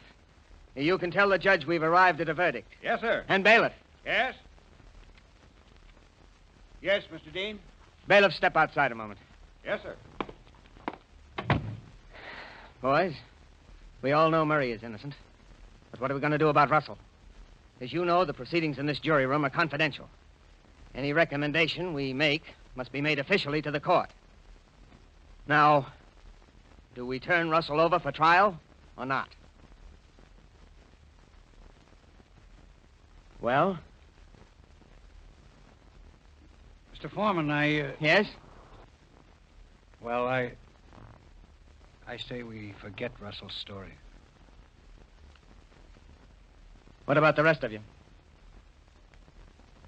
Dean, in my opinion... Yes? In my opinion, Russell killed Blessing in self-defense.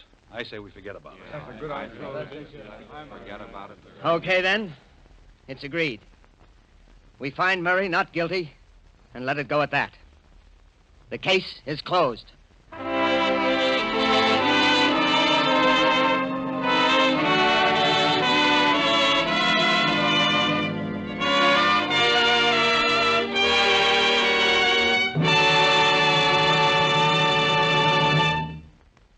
There is an epilogue to tonight's story. Steve Russell eventually, of his own volition, stood trial and was acquitted. Yes, Mr. Evans, I think we can call the 11th juror's attempt to save an innocent man a complete success.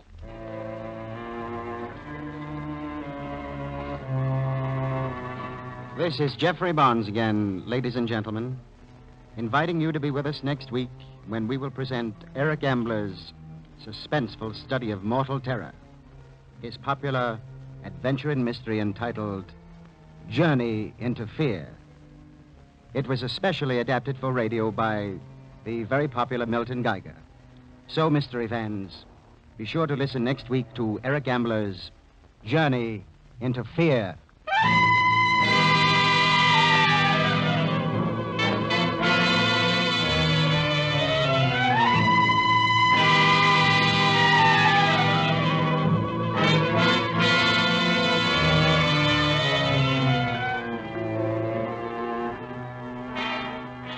The original music is composed and conducted by Jack Miller.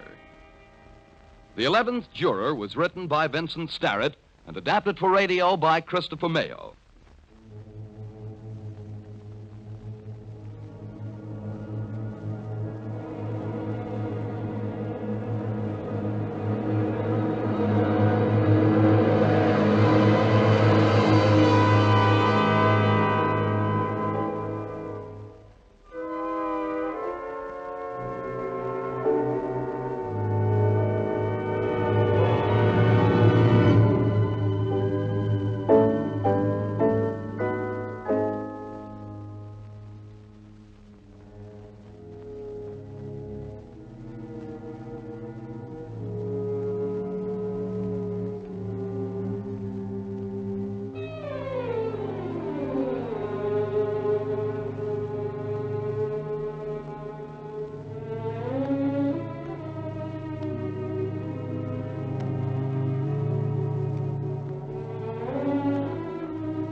This is the Armed Forces Radio Service.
Cask of finest wine is in the catacombs far under the river.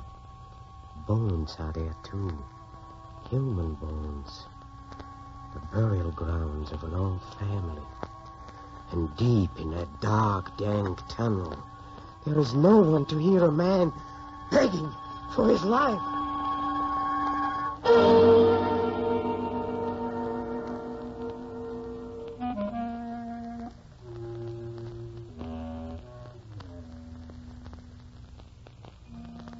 Hello, creeps. This is Peter Lorre, opening the doors of the Mystery Playhouse. The works of Edgar Allan Poe usually start one's acquaintance with the literature of mystery. Then, as the years pass by, we are apt to forget that Poe was not only the father of the horror story, but truly the master of them all. And so tonight, we bring you one of the very first and very best. It's a story of revenge that communicates its terror to the listener so directly that hours afterward, your spine will still feel cold. Here, then, is Edgar Allan Poe's The Cask of Amontillado.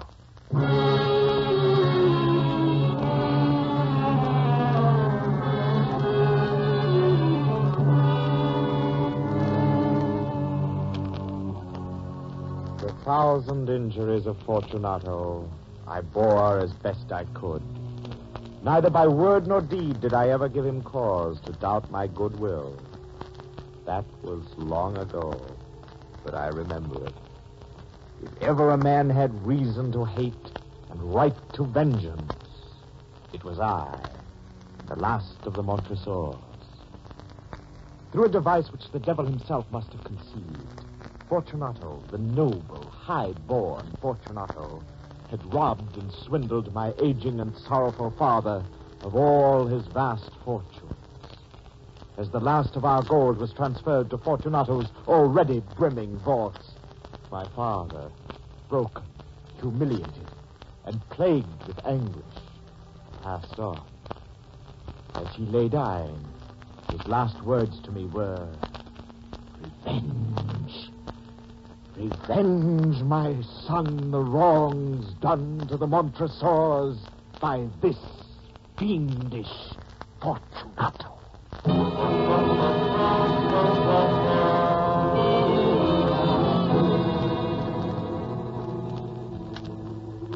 My father had been old and helpless before Fortunato's cruel and evil ways. Now that my father was dead, I would be avenged. I vowed neither by word nor deed would I ever give Fortunato cause to doubt my goodwill. I accepted the small sums of gold which he so graciously offered from time to time, only that I might live to bring upon the noble Fortunato the terrible doom he so richly deserved. Until revenge was mine, I would smile in Fortunato's face, and indeed, for many years, I was smilingly his friend.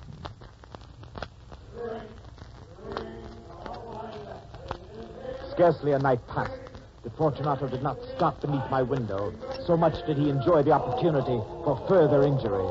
Surrounded by his boisterous and giddy friends, he would call drunkenly up to me, Yes, Fortunato? Come, seashore morning. Lucchese here is opening a cask of sherry in honor of the spring. Put away your sorrows and join us. No, Fortunato, I cannot. Enjoy yourself without me. Fool. A fool like you deserves his sorrows. Come, gentlemen, we are fools for even asking him to join us in our fun. Come, the drink, the wine of spring is here. Good night, Montresor. The melancholy Montresor who hasn't even the courage to drink with his fellow townsmen. Good night. As his drunken prattle faded into the night, I would snuff out my candle and toss fitfully in the dark, feeling afresh each galling wound Fortunato had ever dealt me, and waiting for the moment of my revenge. None in the town ever witnessed my wounded pride. None except Amiato, the wine dealer, my one true friend. To him alone did I dare to mention the name of Fortunato. He must, on occasion, have read my troubled mind, for he showed me many kindnesses and much understanding, even at times to Fortunato's disadvantage. Ah, Signor Montresor. Good morning, Amiato. I have a splendid surprise for you today. Have you, Amiato? And what is that? A cask of Contigliano, Signor, the finest wine there is. Here, sample it, Signor. I can't afford anything so rare, Amiato. I only came to call, not to purchase. It will cost you no more than the kind you usually buy. Drink, Signor. Well, thank you. That's enough. You treat me too well, Amiato. Beautiful. I scarcely know how to thank you. Your expression of delight is more gratitude than I deserve. I was extremely fortunate in being able to purchase the last available cask for you. And there's none meant for Fortunato? You will arouse his anger. A wine dealer must follow his judgment and his heart. Fortunato prides himself too highly on his knowledge of good wines. I believe you are more skillful, Signor. Thank you. He and Lucchese opened a cask of sherry last night in honor of the spring. Then he will be in a bad mood today. Oh, see, he approaches, Signor, and looks as dark as your own ancient vault. Ah, Fortunato, it's good to see you. It was just as well, perhaps, that you refused to come last night, Montresor. Lucchese is a fool about wines, a fact of which I am doubly sure after sharing his inferior vintages last night. Ah, I see you have Contigliano, Amiato. Signor Montresor has it now to a very wise purchase. Are you joking, Amiato? Where would Montresor find the funds to buy such a rare wine? That is not my affair, Signor. So that is what you do with all your money in your solitary evenings, Montresor. Spend them both on Amiato's rare finds. Well, I will wager you've not a drop left to show for it. On the contrary, Signor Montresor has one of the finest cellars in all the country. You're too kind, Amiato. But, Fortunato, why not see for yourself? My vaults are always open to you. Someday I shall. And as for you, Amiato, see that you take better care of my vaults in the future. Good day. Good day to you, Fortunato. I shall send the Contigliano to your palazzo before evening, Signor Montresor.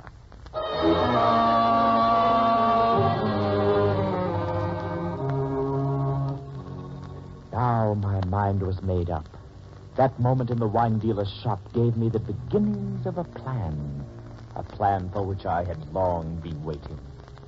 Fortunato must visit my wine cellar deep down in the catacombs beneath the home of the Montresors. From the depths of my old misery, I began to devise the details of the plan. Ahead of Fortunato there lay only horror, agony, and damnation.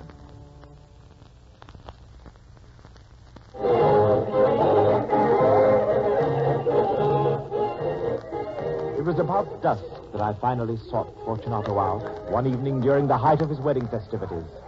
He was to be married the next day, and gaily he sauntered through the crowd celebrating in his honor. He was dressed in a gay, many-colored costume, and on his head he wore a high, conical cap, topped with brilliant, small, jingling bells. Surrounded by light-hearted friends, musicians, and many curious bystanders, Fortunato was the very center of the magnificent spectacle. It was this scene, both beautiful and terrible, in which I found him.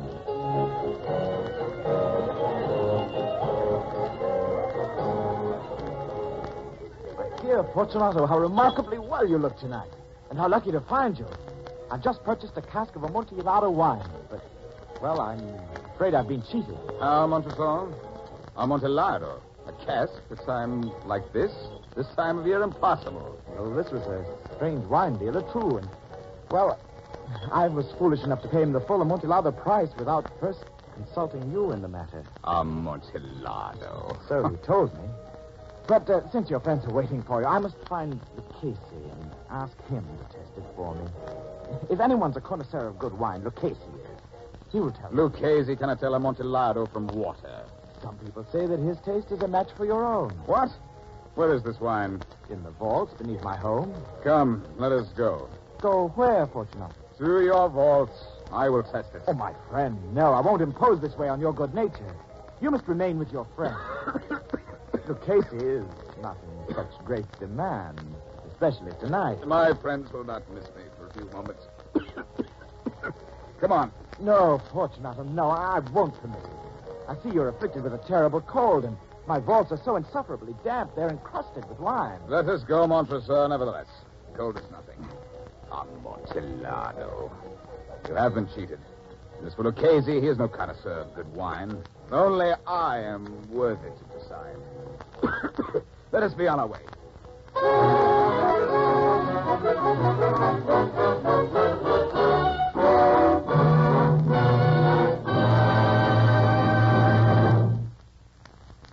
Dashing ahead, half running, half stumbling, shouting his drunken plans, Fortunato pulled me anxiously along the streets.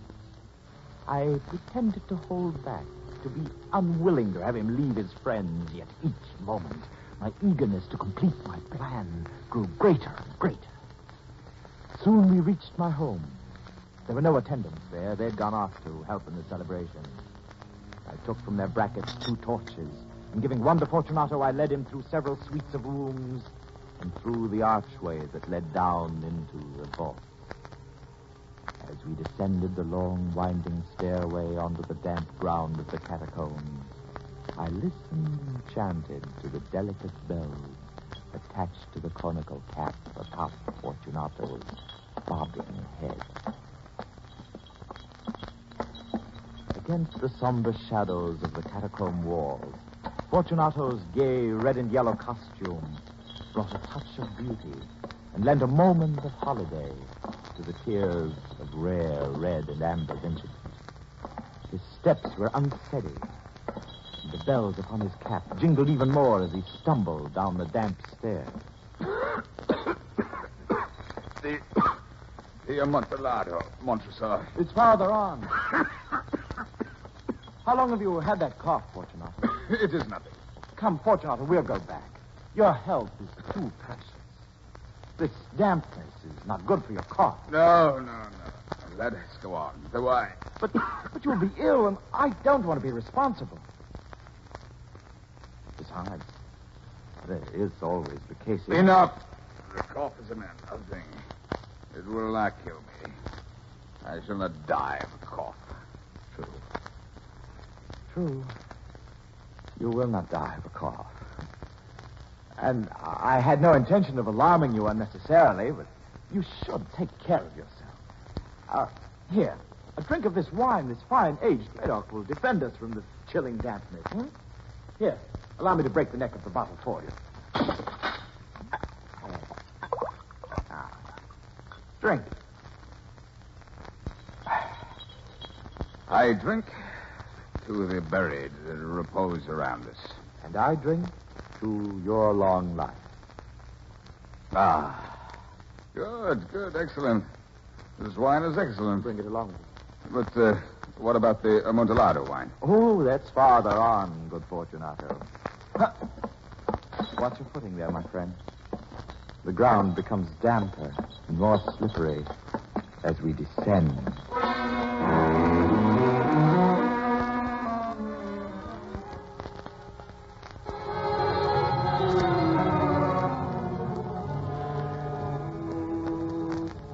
Wine and the expectation of making a fool of me through my purchase of the Amontillado sparkled in his eyes, and the bells jingled. We passed through walls of piled bones with casks and broken bottles intermingling into the lowest depths of the cellar. I paused again, and this time seized Fortunato by the elbow.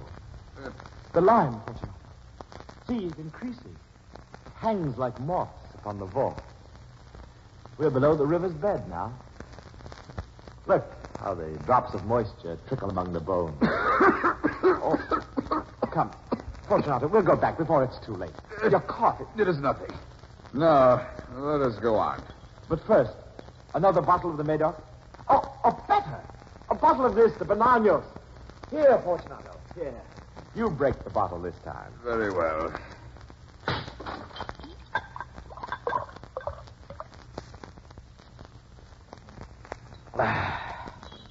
Your taste is truly that of a connoisseur, Montresor. I'm amazed.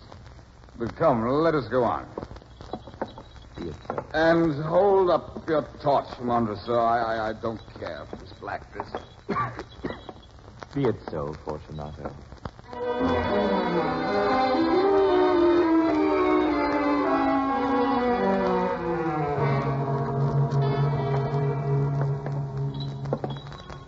Again, I offered him my arm. He leaned upon it heavily, for the wine I'd been giving him was beginning to have its desired effect. We continued our search for the Amontillado. We passed through a range of low arches. Descended. Passed on.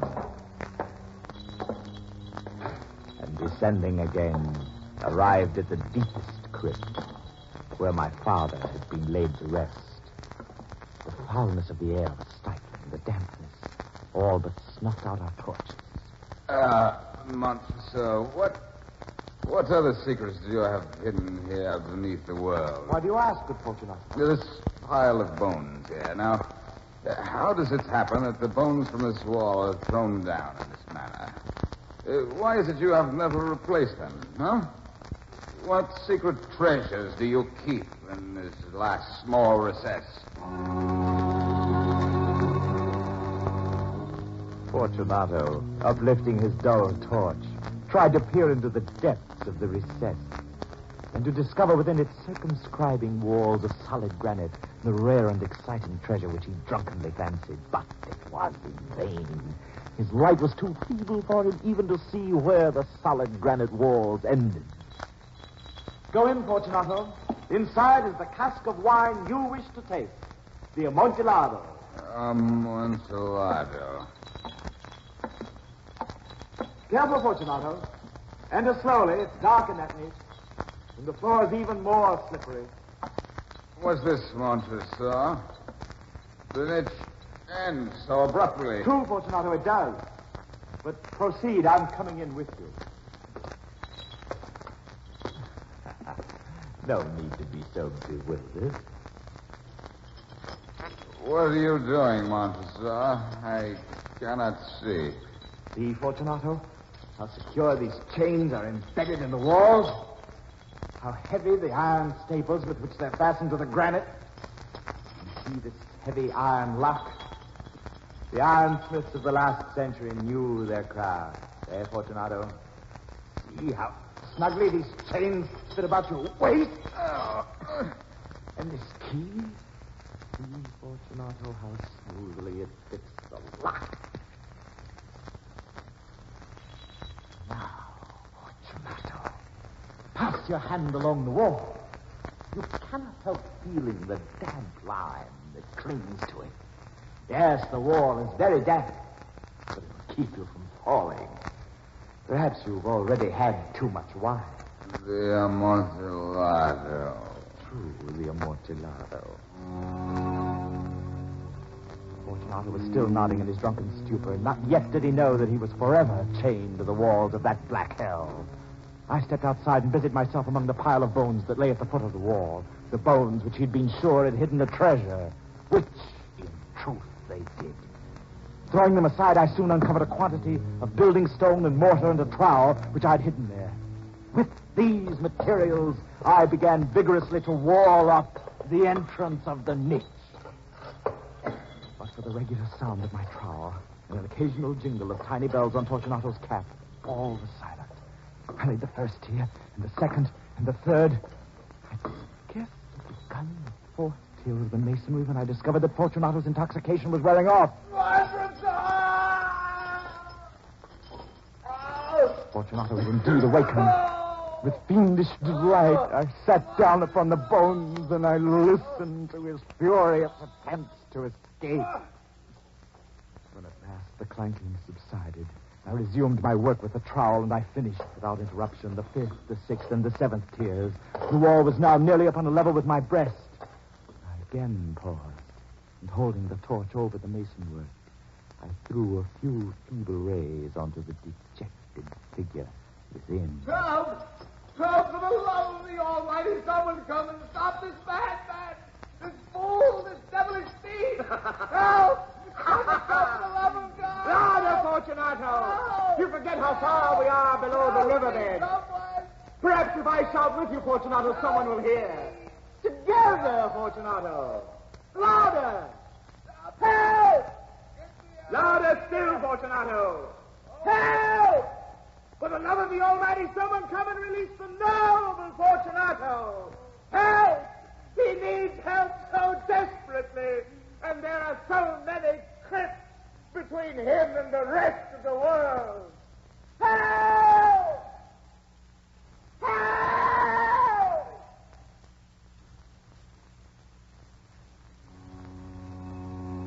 Suddenly my prisoner was still. It was now midnight, and my job was almost ended. I completed the 8th, the 9th, the 10th tiers. I was finishing the 11th and the last.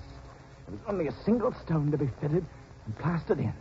I struggled with its weight, and I placed it partially in its destined position. A very good joke indeed, Montresor. An excellent jest. We will have many a rich laugh about it tomorrow at the wedding. Over our wine. Over the Amontillado. Yes, over the Amontillado. But it's getting late, Montresor. They will be waiting for us at the palazzo. The future lady Fortunato and all my friends. Let us be gone, Montresor. The joke's over. Yes, Fortunato. Let us be gone. For the love of the Almighty Montresor. Yes, for the love of the Almighty. Fortunato? Fortunato? No answer came.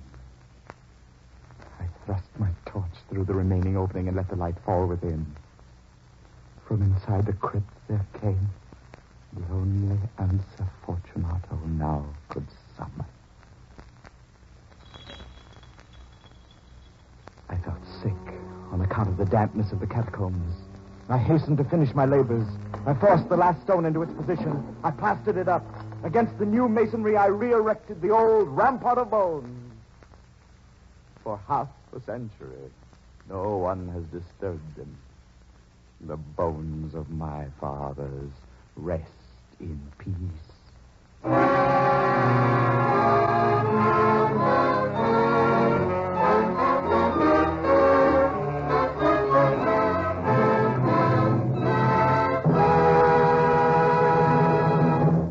And so ends the first story of a man who killed to avenge his family's honor.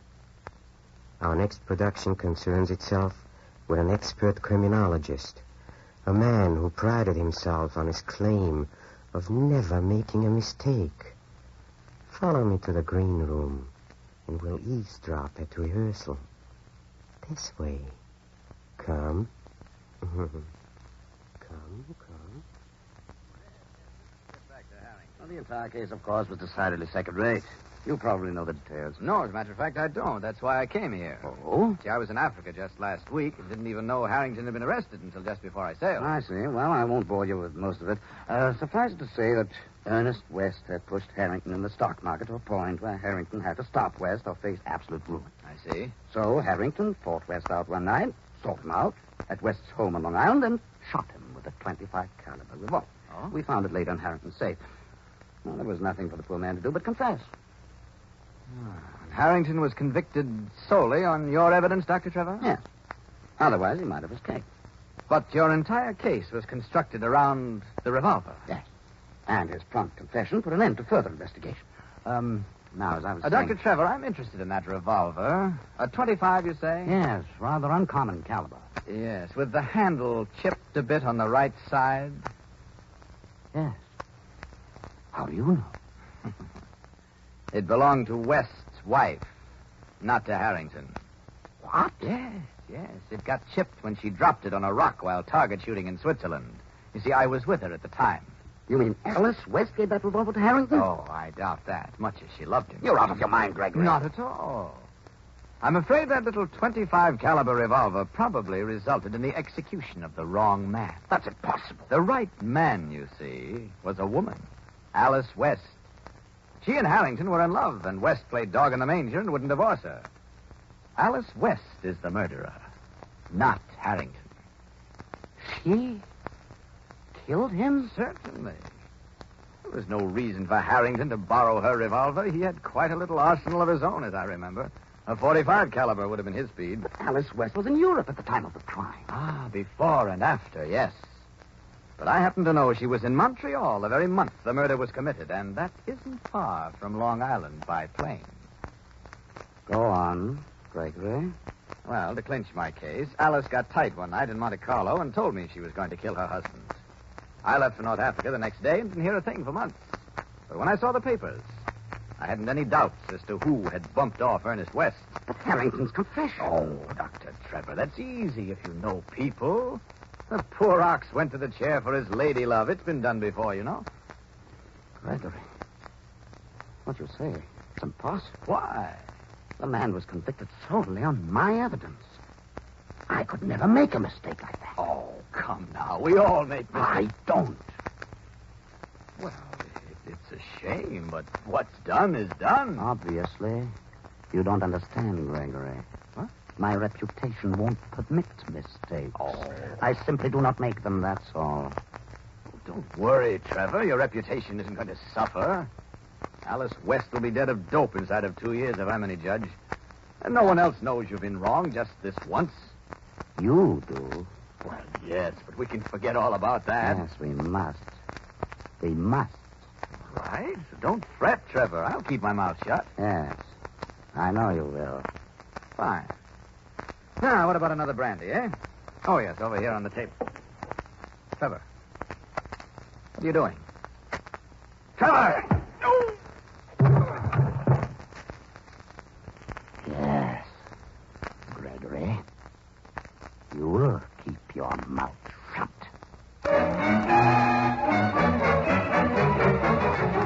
You see, the doctor doesn't make mistakes. If he did, it might prove fatal. In our next broadcast, you'll learn how a man committed the perfect crime. Or was it? Now, this is Peter Lorre, closing the doors of the Mystery Playhouse. Good night. Sleep tight.